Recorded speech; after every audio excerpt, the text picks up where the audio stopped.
Hi friends, आजच्या YouTube लेक्चरमध्ये आपण इंट्रोडक्शन टू रिअल ॲनालिसिस पाहणार आहेत. त्याच्यामध्ये सर्वात अगोदर सेट थेरीचा पण अभ्यास करणार आहेत. मित्रांनो, सेट थेरी हा सर्व मॅथमॅटिकल पेपर्सचा बेसिक कन्सेप्ट आहे. कारण सेट जेव्हा आपण शिकणार आहेत त्याच्यानंतर आपण रिलेशन शिकतो, फंक्शन शिकतो आणि फंक्शन शिकल्यानंतर आपण ग्रुप थेरी असेल, रिअल ॲनालिसिस असेल, ग्राफ थेरी असेल, लिनियर अल्जेब्रा असेल, इव्हन ऑपरेशनल रिसर्च या टाईपचा सुद्धा पेपर सेट थेरी शिकल्यानंतरच आपण पाहत असतो. म्हणजे सर्वात बेसिक जी कन्सेप्ट आहे मॅथमॅटिक्सची ती आहे सेट.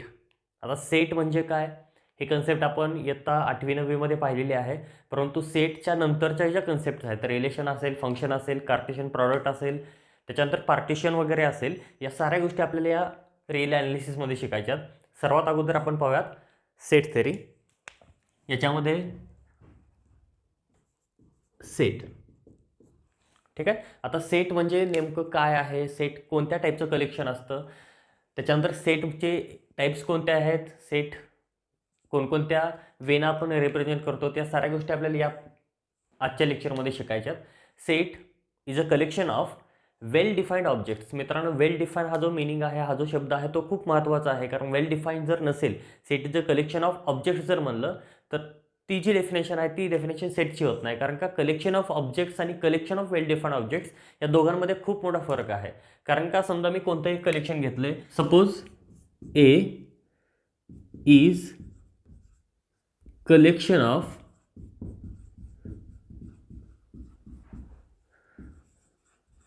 गुड बॉईज, ठीक आहे. आता मला सांगा हे कलेक्शन सेट होईल का? कारण आपण डेफिनेशनमध्ये फरक काय, वेल डिफाईनचा मिनिंग काय आहे, वेल डिफाईन इतकं महत्त्वाचं काय आहे ते याच्यामध्ये पाहिलोत. वेल डिफाईन जर नसेल तर डेफिनेशन कशी चेंज होते ते पाहिलोत. कलेक्शन ऑफ ऑब्जेक्ट्स आणि collection of well define objects या दोघातला मेन फरक आपल्याला पाहायचा आहे. तो फरक तुमच्या लक्षात आला की कलेक्शन ऑफ वेल डिफाईंड ऑब्जेक्ट्सला सेट आपण का म्हणतो ते तुमच्या लक्षात येईल. आता A is collection of good boys. आता हा सेट आहे की नाही ते तपासायचं आहे. आता हा सेट मी कोणालाही जर विचारला तरी याच्यामधले जे घटक आहेत, त्याच्यामधले जे ऑब्जेक्ट्स आहेत, एलिमेंट्स आहेत, ते साऱ्यांचे ऑब्जेक्ट डिफरंट असू शकतात. कारण गुड बॉईज हा क्वेश्चन मार्क आहे. पहा, हे जे आहे ना गुड बॉईज, नेमकं कोणत्या टाईपमध्ये गुड पाहिजे, त्याच्या मार्कामध्ये पाहिजे, हुशारीमध्ये पाहिजे, बोलण्यात पाहिजे, वागण्यात पाहिजे, नेमकं कोणत्या टाईपमध्ये आपल्याला गुड बॉय पाहिजे. साऱ्यांची ही जी डेफिनेशन आहे, ही जी कन्सेप्ट आहे ती अलग अलग असणार आहे. म्हणजे समजा काही जणांच्या सेटमध्ये, काही जणांचा सेट हा त्याच्या फक्त फ्रेंड्सचा सेट असू शकतो. समजा त्याचे फ्रेंड्स 5 असतील तर त्याच्या सेटमध्ये 5 एलिमेंट्स असतील, कारण तो त्या 5 एलिमेंट्सलाच गुड बॉईज म्हणू शकतो. काही जणांना वाटेल की या जगात एकही गुड बॉय नाही, म्हणजे त्याचा जो सेट आहे तो एम्प्टी सेट असू शकतो. काही जणांचा सिंगलटन सेट असू शकतो. इवन त्याला वाटेल की आपल्यापेक्षा गुड बॉय कोणच नाही. म्हणजे या टाईपचं जे डेफिनेशन आहे गुड बॉयची, ती गुड बॉयची डेफिनेशन अलग अलग असू शकते प्रत्येकाची. म्हणजे इथं जे कलेक्शन असणार आहे ते प्रत्येकाचं कलेक्शन सेम नसणार आहे. ते कलेक्शन प्रत्येक ठिकाणी डिफरंट होत चालेल. आता इथं जर समजा मी एक एक्झाम घेतली आणि त्याच्यामध्ये जर 10पैकी जास्त मार्क घेणारे गुड बॉयज आहेत असं जर म्हणलेलं असेल, म्हणजे गुड बॉयची डेफिनेशन वेल डिफाईन केलेली असेल, म्हणजे ऑब्जेक्ट जे आहेत ते आपले वेल डिफाईन असतील, तेव्हा आपण त्या कलेक्शनला सेट म्हणू शकतो. म्हणजे हे कलेक्शन सेट होणार नाही. कारण का या सेटमध्ये प्रत्येकाचे जे एलिमेंट्स आहेत, ऑब्जेक्ट्स आहेत, ते ऑब्जेक्ट्स डिफरंट असू शकतात बाय इट्स डोमेन. म्हणजे डोमेन कोणते आहे त्या डोमेननुसार ते ऑब्जेक्ट चेंज होतील. याचंच मिनिंग काय होतो, जे कलेक्शन आहे ते कलेक्शन सेट कधी असेल, जेव्हा त्याच्यामधले जे ऑब्जेक्ट्स आहेत ते सारे ऑब्जेक्ट्स वेल डिफाईन असतील. म्हणजे त्या ऑब्जेक्ट्स त्या सेटमध्ये आहेत की नाहीत हे डिफाईन करणारे एखादी कन्सेप्ट जर असेल तर त्या कलेक्शनला आपण म्हणणार आहेत सेट. ठीक आहे. म्हणजे collection of well defined objects is called set. आणि सेट नेहमी आपण कॅपिटल लेटरने दाखवत असतो आणि सेटमधले जे एलिमेंट्स आहेत ते एलिमेंट्स आपण स्मॉल लेटरने जनरली दाखवत असतो. आता सेटमधले एलिमेंट्स आपण आहेत त्या सेटमध्ये आहेत की नाहीत कसं लिहितो पहा. मी एक सेट लिहितोय, ए इज इक्वल टू 1 2 3 4 5, 1 2 3 4 5. आता हा सेट घेतलेला आहे आपण. या सेटमध्ये एकूण एलिमेंट्स आहेत 5. हा सेट मी असा पण लिहू शकतो बघा. रिप्रेझेंटेशन ऑफ सेटमध्ये आपल्याला पाहायचंच आहे. हा सेट एक्स या एलिमेंटचा आहे आणि हा जो एक्स आहे तो एक्स आहे नॅचरल नंबरमधला. x belongs to set of natural numbers, आणि नॅचरल नंबर पण कसे आहेत, x less than or equal to 5. x आहे, x कशातला आहे, नॅचरल नंबरमधला आहे, आणि x हा 5 किंवा 5पेक्षा कमी आहे, म्हणजे हा सेट आपण या फॉर्मॅटमध्ये लिहू शकतो. ठीक आहे. आता याच्यामध्ये इन्क्लुजन एक्सक्लुजन कसं असतं पहा. 3 हा एलिमेंट एमध्ये आहे ना, आहे, कारण 1 2 3 4 5 मध्ये 3 आहे, म्हणजे 3 इज ॲन एलिमेंट ऑफ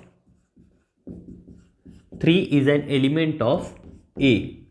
आणि इथं जर समजा मी 6 लिहिलं तर 6 हा याचा एलिमेंट आहे का, नाही, म्हणजे आपण इथं लिहू शकतो is not an element of A. 3 हा एलिमेंट या एचा आहे आणि 6 हा एलिमेंट या एचा नाही. ठीक आहे. आता इतकं सारं लिहायच्याऐवजी आपण काय मॅथमॅटिकल सिम्बॉल पाहणार आहेत. ते मॅथमॅटिकल सिम्बॉल म्हणजे काय पहा. 3 जर एमध्ये असेल तर याला आपण लिहू शकतो 3 बिलॉंग्स टू, याला म्हणणार आपण belongs to that set A, म्हणजे 3 हा एलिमेंट या एचा घटक आहे. त्याच्यानंतर 6 आहे का, नाही, 6 does not belongs to that set A. 6 हा एलिमेंट त्या सेटचा नाही, म्हणजे हा जो सिम्बॉल आहे याला आपण म्हणणार बिलॉंग्स टू सिम्बॉल. आता हा आपण वापरून कोणता एलिमेंट त्या सेटमधला आहे, कोणता एलिमेंट सेटमधला नाही, हे आपण याच्यानुसार पाहू शकतो. रिप्रेझेंटेशन ऑफ सेट, त्याच्यामध्ये फर्स्ट रिप्रेझेंटेशन आहे लिस्टिंग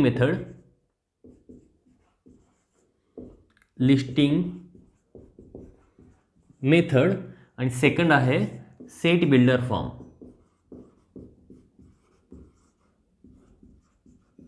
लिस्टिंग मेथड आणि सेट बिल्डर फॉर्म. आता लिस्टिंग मेथड नावातच आहे पहा, म्हणजे काय, याच्यामध्ये जो सेट आहे त्याच्यामधले जे ऑब्जेक्ट्स आहेत ते ऑब्जेक्ट्स आपण एक लिस्टमध्ये लिहिणार आहेत, जे की कर्ली ब्रॅकेटमध्ये असतील. म्हणजेच ए इक्वल्स टू एक ब्रॅकेट लिहिणार आपण, आणि याच्यामध्ये आपल्या एलिमेंटची लिस्ट लिहिणार आहेत, आणि प्रत्येक एलिमेंटमध्ये आपण कोमा देणार आहेत. म्हणजे जितके काय एलिमेंट्स आहेत, जितके काय नंबर्स ऑब्जेक्ट्स आहेत त्याच्यामध्ये, ते सारे ऑब्जेक्ट्स आपल्या त्या ब्रॅकेटमध्ये असतील, आणि प्रत्येक 2 एलिमेंटमध्ये कोमा देऊन आपण ते 2 एलिमेंट सेपरेट करू शकतो. याला आपण काय म्हणणार, representation of set by using listing method. त्याच्यानंतर आपल्याला पाहिजे सेट बिल्डर फॉर्म. आता सेट बिल्डर फॉर्म काय आहे बघा. सेट बिल्डर फॉर्म आपण या फॉर्मॅटमध्ये लिहितो. सेट बिल्डर फॉर्म समजा जर लिहायचं असेल तर ब्रॅकेट हाच येईल, फक्त कोमा वगैरे याच्यामध्ये काही नाही. याच्यामध्ये आपण लिस्ट वगैरे एलिमेंटची बनवणार नाही. त्याच्यामध्ये काय आहे, A be the set of x, म्हणजे अशा एलिमेंटचा सेट आहे. इथं द्यायची आपल्याला कंडिशन, म्हणजे या एक्सवर काय कंडिशन्स आहेत नेमका. याच्यामध्ये रूल फॉर यक्स किंवा डेफिनेशन फॉर यक्स, म्हणजे यक्स नेमका काय आहे तो रूल आपल्याला इथं द्यायचा आहे. म्हणजे हा जो सेट आहे आपण तो बिल्ड करायलो, आणि बिल्ड केल्यानंतर आपण तो लिस्टिंग मेथडमध्ये पण लिहू शकतो किंवा लिस्टिंग मेथडचा सेट बिल्डर फॉर्ममध्ये पण लिहू शकतो. ठीक आहे. 2 बेसिक डेफिनेशन्स किंवा 2 बेसिक कन्सेप्ट लक्षात ठेवा रिप्रेझेंटेशनचा. याच्यानंतर व्हेन डायग्राम पण आहे. व्हेन डायग्राममध्ये आपण कोणतीही आकृती काढून त्याच्यामध्ये आपला जे एलिमेंट्स आहेत ते दाखवू शकतो, त्या आकृतीला नाव देऊ शकतो सेटचा फॉर्मॅट. तो व्हेन डायग्राम आपण पुढं पाहूयात. सर्वात अगोदर लिस्टिंग मेथड आणि सेट बिल्डर फॉर्म पाहूयात. सपोज एक सेट घेतोय मी, एक सेट घेतलाय, याच्यामध्ये एलिमेंट्स आहेत 2 4 6 8 आणि 10. लिस्ट आहे. हा लिस्टिंग मेथडचा फॉर्म आहे पहा, हा आहे लिस्टिंग मेथडचा फॉर्म. आता याला मला बनवायचं आहे सेट बिल्डर फॉर्मॅटमध्ये. सेट बिल्डर फॉर्म कसा बनवता येईल बघा. आता प्रत्येक 2 एलिमेंटमध्ये काहीतरी सारखेपणा असेल, काहीतरी त्याच्यामध्ये डिफाईन केलेलं असेल, जेणेकरून प्रत्येक 2 एलिमेंटमध्ये एक रूल फिक्स होईल. ठीक आहे. तो रूल आपल्या लक्षात आला की आपण सेट बिल्डर फॉर्म लिहू शकतो. आता रूल काय आहे पहा. 2 4 6 8 10, 2च्या पाढ्यामधले 10 पर्यंतचे अंक आहेत. ठीक आहे. किंवा आपण इथं म्हणू शकतो की set of all even numbers आहेत, परंतु कुठपर्यंत आहेत, 10 पर्यंत आहेत. म्हणजे आपण इथं काय रूल देऊ शकतो पहा. ए इज इक्वल टू, रूल काय असेल बघा. इथं असे एलिमेंट्स घ्यायचे आहेत, जे elements x equals to 2n फॉर्मॅटमध्ये आहेत. 2n म्हणजे set of all even numbers आपण लिहू शकतो. 2n फॉर्मॅटमध्ये आहेत, आणि n वर कंडिशन द्यावी लागेल, कारण n हा नॅचरल नंबरमधला घेतला तर या फॉर्मॅटमध्ये असेल n belongs to natural number, आणि त्याचबरोबर मध्ये कंडिशन्स काय असतील, यांची किंमत जास्तीत जास्त किती असली पाहिजे. यांची किंमत 1 घेतली तर 2 येईल, 2 घेतली तर 4 येईल, 3 घेतली तर 6 येईल, 4 घेतली तर 8 येईल, आणि 5 घेतली तर 10 येईल. परंतु आपण यांची किंमत 6 घेऊ शकत नाहीत. म्हणजे आपण इथं काय म्हणू शकतो, n <6.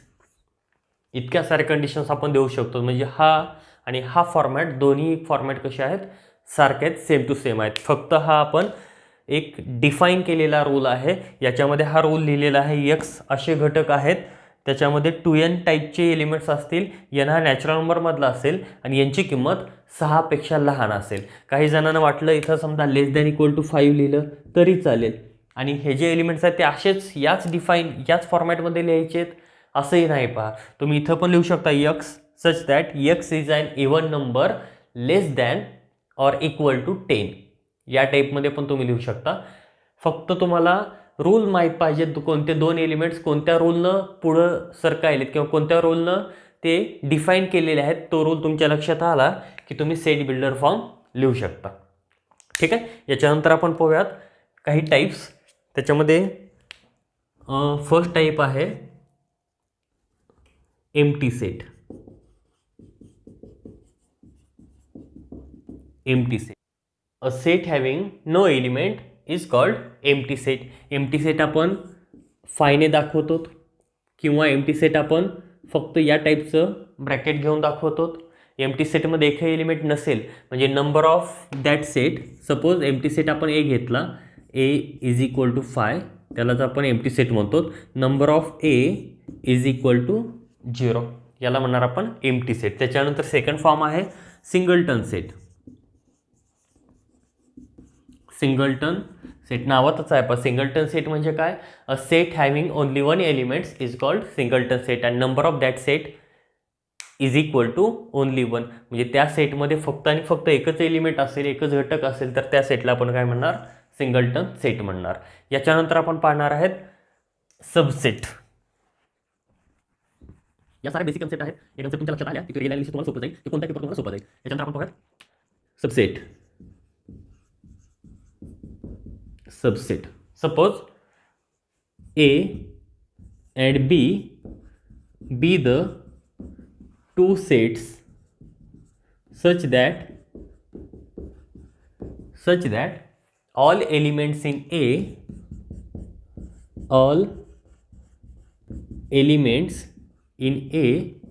is also an element in B. ठीक आहे. याचा मिनिंग काय होतो बघा, ए आणि बी कोणते 2 सेट्स आहेत जे की नॉन एम्प्टी असतील, such that all elements in A is also an element in B. म्हणजेच ए मधला प्रत्येक एलिमेंट जर बी मध्ये असेल, then we say A is subset of B. साधी सोपी डेफिनेशन आहे, ए हा बीचा सबसेट कधी असेल, जेव्हा ए मधला प्रत्येक एलिमेंट हा बीचा एलिमेंट असेल, बीचा घटक असेल, तेव्हा एला बीचा आपण सबसेट म्हणतो. डिफाईन कसं करता येईल बघा, डिनोट कसं करतो, we denote it as A हा बीचा सबसेट आहे, A subset of B, A subset of B. ठीक आहे. आता सबसेटमध्ये 2 टाईप आहेत, प्रॉपर सबसेट आणि इम्प्रॉपर सबसेट. प्रॉपर म्हणजे काय आहे, प्रॉपर सबसेट, प्रॉपर म्हणजे ए मध्ये जितके काय एलिमेंट्स आहेत तितके एलिमेंट्स बी मध्ये तर पाहिजेच, कारण प्रॉपर सबसेट घ्यायलोत आपण. सबसेट म्हणजे एलिमेंट्स तर पाहिजे तितके आपल्याला, म्हणजे ए मध्ये जितके एलिमेंट्स आहेत तितके एलिमेंट्स तर बी मध्ये पाहिजेत. त्याचबरोबर बी मध्ये एकतर एलिमेंट असा पाहिजे जो ए मध्ये नाही. ठीक आहे. म्हणजे प्रत्येक एलिमेंट पी मध्ये तर पाहिजे एचा, परंतु बी मध्ये एखादा एलिमेंट जास्त पाहिजे, त्याला आपण म्हणणार प्रॉपर सबसेट. प्रॉपर सबसेट असा दाखवतो आपण. त्याच्यानंतर इम्प्रॉपर म्हणजे काय, आपण इथं म्हणू शकतो इम्प्रॉपर ए सबसेट ऑफ बी. हा असेल ए सबसेट ऑफ बी. याचं मिनिंग काय आहे, याच्यामधला प्रत्येक एलिमेंट याच्यात पाहिजे, परंतु बी मध्ये एखादा तर एलिमेंट ए पेक्षा जास्त पाहिजे.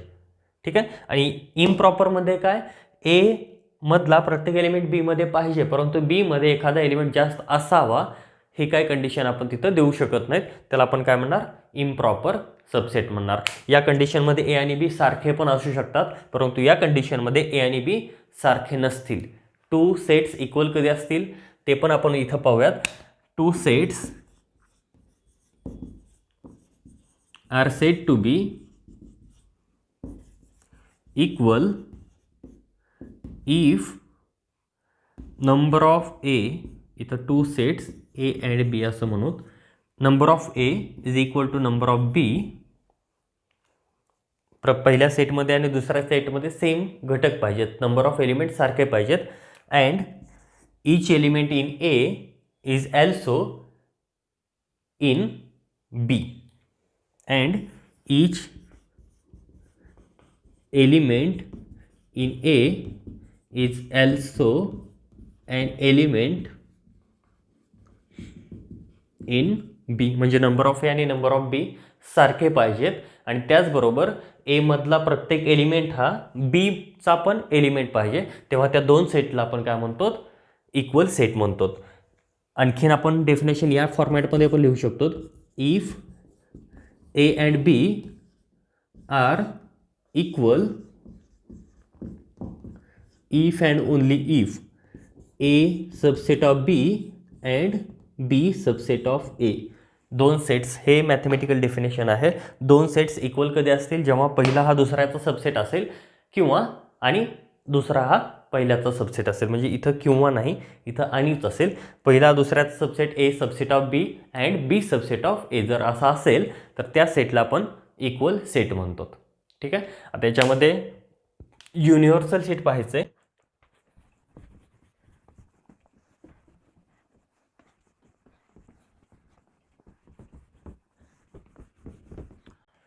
आपण इथं सबसेटची डेफिनेशन पाहिली. जर ए हा बीचा सबसेट असेल, ए हा बीचा सबसेट असेल तर बी हा एचा सुपर सेट असतो. हे पण लक्षात ठेवा. ए हा बीचा सबसेट असेल तर बी हा एचा सुपर सेट असतो. म्हणजे सपोज केलं आपण इथं, हा आहे बी आणि हा आहे ए. ए मधला प्रत्येक एलिमेंट बी मध्ये आहे, म्हणजे एला आपण सबसेट म्हणणार बीचा आणि बीला आपण सबसेट म्हणणार एचा. आता युनिव्हर्सल सेट म्हणजे काय ते पाहूयात. Universal set, universal set generally यूने दाखवतात किंवा एक्सने दाखवतात, ते आपल्या डेफिनेशनवर असेल किंवा आपल्या मनावर असेल. ते युनिव्हर्सल सेट म्हणजे काय पहा. आता मी काही 5-6 एक सेट घेणार आहेत आणि सारे सेट जर एकाच सेटचे सबसेट्स असतील, म्हणजे इन जनरल काही जर सेट घेतले आपण, समजा ए घेतला, बी घेतला, सी घेतला, डी घेतला आणि यू घेतला, हे 5 सेट्स आहेत आणि या 5 सेटमध्ये ए बी सी डी हे सारे सेट्स यूचे सबसेट्स असतील. तर या टाईपच्या फॉर्मॅटमध्ये, या टाईपच्या रिप्रेझेंटेशनमध्ये या यूला आपण युनिव्हर्सल सेट म्हणतो. म्हणजे सर्वात मोठा सेट असेल जो सेट प्रत्येकाला कंटेन करत असेल. म्हणजे जे काय सेट्स आपल्याला दिलेले आहेत ते सारे सेट एका सेटमध्ये कंटेन होत असतील तर त्या येणाऱ्या मोठ्या सेटला आपण काय म्हणणार आहेत, युनिव्हर्सल सेट म्हणणार आहेत. इथं जर समजा आपण या फॉर्मॅटमध्ये लिहिलं, हा असेल यू, या यूमध्ये ए आहे, बी आहे, सी आहे आणि डी आहे. हा ए घेतलाय, हा बी घेतलाय, हा सी घेतलाय आणि हा डी घेतला. हा ए आहे, बी आहे, सी आहे, डी आहे. तर या 5 सेटमध्ये या यूला आपण काय म्हणणार आहेत, युनिव्हर्सल सेट म्हणणार आहेत. साधी सोपी डेफिनेशन आहे. युनिव्हर्सल सेट म्हणजे लक्षात ठेवायचं आहे, जे काही आपल्याला सेट दिलेले आहेत त्या साऱ्या सेटमध्ये जो काही एखादा सेट असेल आणि तो सेट साऱ्यांना जर कंटेन करत असेल तर त्या मोठ्या सेटला आपण काय म्हणणार, युनिव्हर्सल सेट म्हणणार आहेत. हे लक्षात ठेवायचं आहे. त्याच्यानंतर आपण पाहूयात युनियन ऑफ टू सेट्स.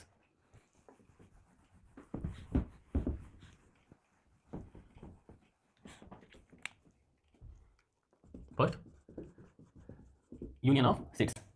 ठीक आहे. युनियन म्हणजे काय, दोघांचं कॉम्बिनेशन असेल फक्त. युनियन डेफिनेशन लिहितोय मी. If A and B two sets empty असतील, नॉन एम्प्टी असतील, याच्यामध्ये काय फरक पडणार नाही. A and B two sets, then union of A and B is defined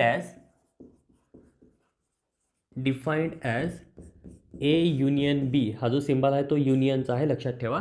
A union B is equal to, मला याच्यामध्ये असे एलिमेंट्स पाहिजेत जे एलिमेंट्स एमध्ये तर असतील किंवा बीमध्ये तर असतील.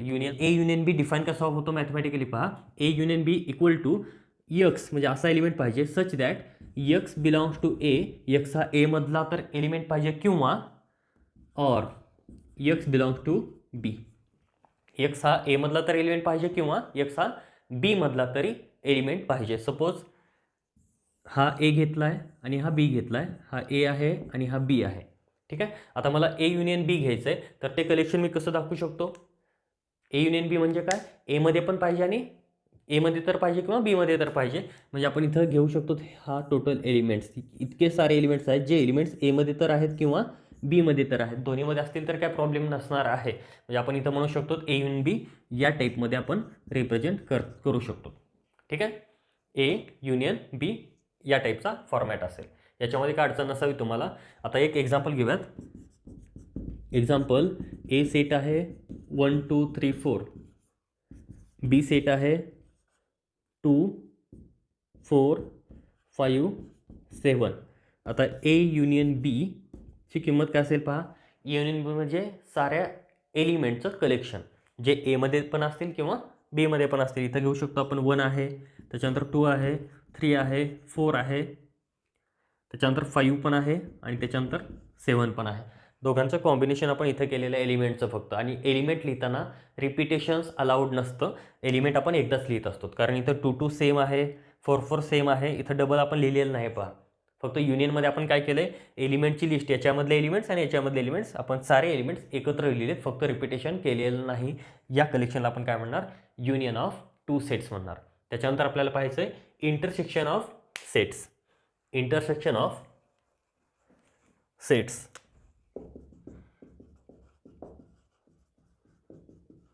intersection of sets A and B be two sets, then intersection of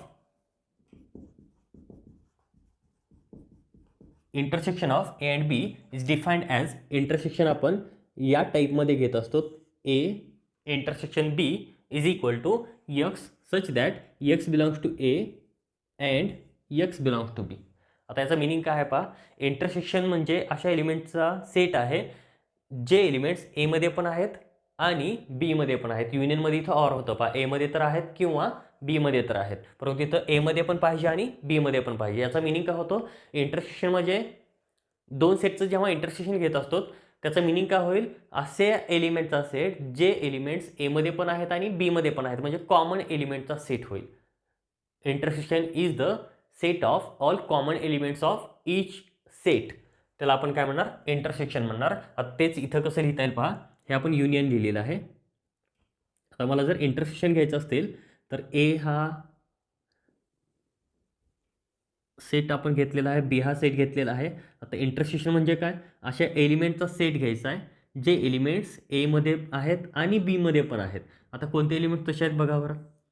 याच्यामध्ये इकडले जर एलिमेंट घेतले मी तर हे एलिमेंट्स फक्त एमध्ये आहेत, इकडले एलिमेंट फक्त बीमध्ये आहेत, परंतु इथले जे एलिमेंट्स आहेत हे एलिमेंट्स एमध्ये पण आहेत आणि बीमध्ये पण आहेत. म्हणजे याला आपण काय म्हणणार, ए इंटरसेक्शन बी म्हणू शकतो. म्हणजे इंटरसेक्शन म्हणजे फक्त आणि फक्त कॉमन एलिमेंटचा सेट असेल.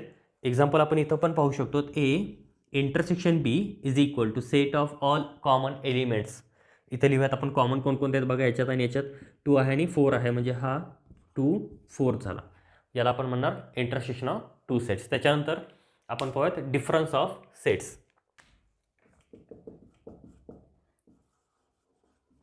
Difference of sets, difference of sets direct define करूयात. ए मायनस बी डिफाईंड ॲज. आता डिफरन्स सेटचा काय येतो पिक्चर येईल, अगोदर पाहूयात. ए आहे आणि बी आहे, हा ए घेतला हा बी घेतला तर ए मायनस बी म्हणजे हा पोर्शन असतो. याला म्हणणार आपण ए मायनस बी. आता हे डिफाईन कसं करता येईल पहा. A minus B defined as x such that. आता हे जे हा जो पोर्शन आहे हा पोर्शन ए मधला आहे, परंतु ए मधले काही एलिमेंट्स आपण याच्यात घेतलेले नाहीत पहा. म्हणजे हा जो पोर्शन आहे हा तर पोर्शन आपण ए मायनस बी मध्ये घेतलेला आहे, फक्त हा कॉमन पोर्शन आपण त्याच्यामध्ये घेतलेला नाही. ठीक आहे, म्हणजे आपण इथं काय म्हणू शकतो बघा, असे एलिमेंट्स जे एलिमेंट्स ए मध्ये आहेत आणि बी मध्ये नाहीत. ए मध्ये तर आहेत परंतु बी मध्ये नाहीत. या ए मध्ये असलेले आणि बी मध्ये नसलेले, म्हणजे हे काढून टाकावं लागेल आपल्याला, त्या साऱ्या एलिमेंट्सच्या सेटला आपण डिफरन्स ऑफ टू सेट्स म्हणू शकतो. म्हणजे A minus B is equal to x such that x belongs to A and x does not belongs to B. या टाईपमध्ये आपण हे लिहू शकतो. इथंच बी मायनस ए जर काढायचं असेल तर बी मायनस ए कसा डिफाईन होईल बघा, y such that y belongs to B and y does not belongs to B. Y such that y belongs to B, y हा बी मधला पाहिजे परंतु वाय हा ए मधला नसला पाहिजे. म्हणजे हा कॉमन पोर्शन याच्यामध्ये पण येणार नाही, हा आहे बी मायनस ए. ठीक आहे, त्याच्यानंतर आपण नेक्स्ट डेफिनेशन पाहूयात. Complement of sets. Complement of sets याच्यामध्ये पाहूयात. If A subset of B, if A subset of B, then complement of set A is defined as, आता डिफाईन करायच्या अगोदर आपण पिक्टोरियल पाहूयात. हा सपोज करा बी घेतलाय, हा आपण घेतला ए. असा काय घेतलाय कारण ए हा बीचा सबसेट आहे. ठीक आहे, हा ए आहे आणि हा बी आहे. आता कॉम्प्लिमेंट म्हणजे काय, या बी मधले सारे एलिमेंट्स फक्त ए मधले नसलेले एलिमेंट्स. याचाच मिनिंग काय, असे एक्स घ्यायचेत डिफाईंड ॲज ए डॅश. आपण कॉम्प्लिमेंट ऑफ सेट ए डॅशने दाखवत असतो. ए डॅश कसं असेल पहा, असे elements x such that x पाहिजे बी मध्ये परंतु यक्स ए मध्ये नसला पाहिजे.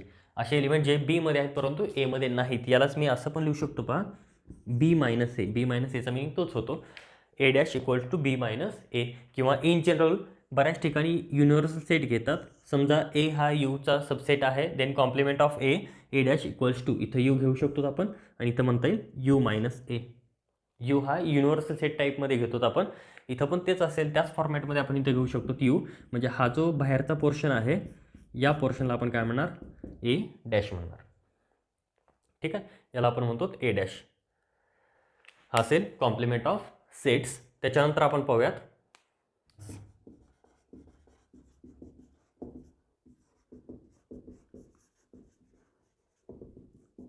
Symmetric difference. या फॉर्मॅटमध्ये डिफाईन होईल, A symmetric difference B is equal to, ही किंमत असते A minus B union B minus ए.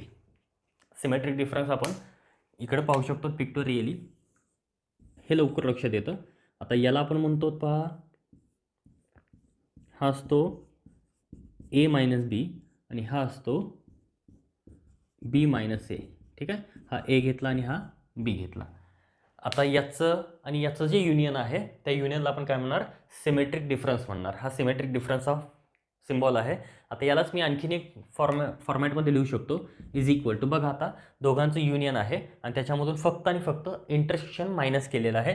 म्हणजे याला मी असं पण लिहू शकतो, ए युनियन बी मायनस टोटलमधून हा कॉमन पोर्शन मायनस करायचा, काढून टाकायचा आहे, मायनस ए इंटरसेक्शन बी. म्हणजे हे आणि हे पण सेम असेल. ठीक आहे, याला आपण काय म्हणणार, symmetric difference between two sets. ठीक, याच्यानंतर आपण पाहूयात कार्टेशियन प्रॉडक्ट.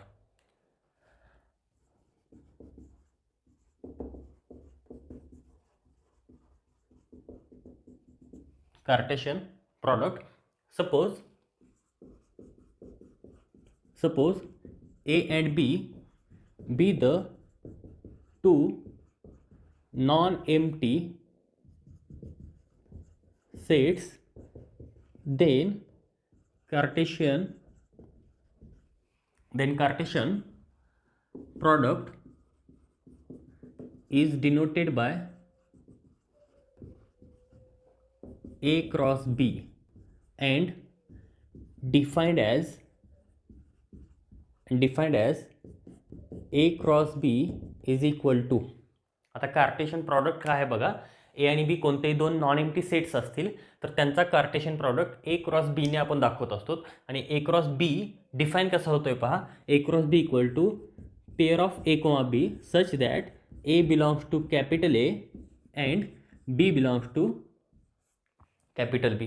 म्हणजे कार्टेशियन प्रॉडक्ट म्हणजे अशा पेअर्स असतील ज्या पेअरमधला पहिला जो एलिमेंट आहे तो पहिल्या सेटमधला असेल आणि दुसरा जो एलिमेंट आहे तो दुसऱ्या सेटमधला असेल. ठीक आहे. आता एक एक्झाम्पल घेऊन आपण हे पाहूयात. सपोज ए हा सेट घेतला आहे, ए एस एच ओ के. ठीक आहे. आणि त्याच्यानंतर बी हा सेट घेतला आपण 1 2 3. ठीक आहे. आता याच्यामध्ये ए क्रॉस बी घ्यायचा आहे, तर ए क्रॉस बी डिफाईन कसा होईल पहा, A cross B is equal to अशा पेअर घ्यायच्या ज्या पेअरमधला पहिला एलिमेंट पहिल्या सेटमधला असेल, दुसरा एलिमेंट दुसऱ्या सेटमधला असेल. घेऊत आपण पहिला घेतला ए हा पहिला एलिमेंट A1, त्याच्यानंतर A2, त्याच्यानंतर A3, त्याच्यानंतर S1, नंतर S2, नंतर S3, त्याच्यानंतर H1, नंतर असेल H2, नंतर असेल H3, नंतर असेल O1, नंतर असेल O2, नंतर असेल O3 आणि लास्ट एलिमेंट्स असतील K1, K2 आणि K3. ठीक आहे. आता याच्यामध्ये आपण जितके काय एलिमेंट्स घेतले ते सारे एलिमेंट्स कोमा देऊन सेपरेट केलेले आहेत. आणि ही जी आहे याला आपण म्हणतो पेअर किंवा ऑर्डर पेअर म्हणणार.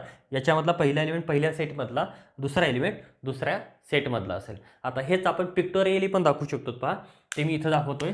सपोज हा सेट आहे ए आणि हा सेट आहे बी. याच्यामध्ये एलिमेंट्स आहेत ए एस एच ओ के आणि इकडं आहे 1 2 3. ठीक आहे. आता पहिली पेअर कशी आहे पहा, A1 त्याच्यानंतर A2 आहे, नंतर A3 आहे. मिनिंग फक्त लक्षात घ्या. पिक्टोरियल आपण कसं दाखवतो ते व्यवस्थित पहा, कारण मॅथमॅटिकलीपेक्षा पिक्टोरियल समजून घेणं गरजेचं आहे. हे लक्षात आलं तर हे तुमच्या लवकर लक्षात येतं. त्याच्यानंतर S1 S2 S3 आपण याच फॉर्मॅटमध्ये दाखवू शकतो. S1 आहे, S2 आहे, S3 आहे, H1 आहे, H2 आहे, H3 आहे, O1 आहे, O2 आहे, O3 आहे, K1 आहे, K2 आहे आणि K3 आहे. हे जितकं आपण असं लिस्टमध्ये लिहिलेलं आहे ते सारं आपण पिक्टोरियली या टाईपमध्ये दाखवू शकतो. याला म्हणणार आपण कार्टेशियन प्रॉडक्ट ऑफ 2 सेट्स. असंच आपण Cartesian product of 3 set 4 set n सेटपर्यंत दाखवू शकतो. 3 सेट असतील तर फक्त डिफाईन कसं होईल पहा, A cross B cross C is equal to याच्यामध्ये कपल टाईप होतं. इथं काय असेल, ट्रिपलेट असेल A B C such that पहिला एलिमेंट पहिल्या सेटमधला, दुसरा एलिमेंट दुसऱ्या सेटमधला, तिसरा एलिमेंट तिसऱ्या सेटमधला असेल. या टाईपमध्ये n सेटपर्यंत आपण कार्टेशियन प्रॉडक्ट घेऊ शकतो. ठीक आहे. याच्यामध्ये काय अडचण नसावी. याच्यामध्ये आणखीन एक गोष्ट आपण पाहू शकतो, number of elements in A cross B. Number of elements in A cross B. आता जर समजा ए मध्ये 5 एलिमेंट्स असतील, बी मध्ये 3 एलिमेंट्स असतील, तर टोटल एलिमेंटची संख्या 15 आहे. तुम्ही चेक करू शकता 1 2 3 4 5 6 7 8 9 10 11 12 13 14 15. म्हणजे जर समजा नंबर ऑफ ए मध्ये 5 एलिमेंट्स असतील, नंबर ऑफ बी मध्ये 3 एलिमेंट्स असतील, तर number of A cross B मध्ये एकूण 15 एलिमेंट्स आहेत. म्हणजे number of A into number of B आपण इथं घेऊ शकतो. ठीक आहे. याच्यामध्ये हे लक्षात ठेवा. याच्यानंतर आपल्याला पाहिजे रिलेशन. ठीक आहे. कार्टेशियन प्रॉडक्ट आपण पाहिलं आहे. याच्यानंतर आपल्याला पाहिजे रिलेशन, ते आपण याच्यानंतरच्या लेक्चरमध्ये पाहूयात. याच्यामध्ये काही शंका नसावी. याच्यामध्ये तुम्ही आणखीन बेसिकमध्ये जाऊ शकता. 11वीचं सिलेबस तुम्ही पाहू शकता. याच्यामध्ये सेट थेरी एकदम सोप्या पद्धतीने दिलेली आहे. याच्यामध्ये जर काय अडचण असेल तर तुम्ही कमेंट बॉक्समध्ये विचारू शकता. थँक्यू.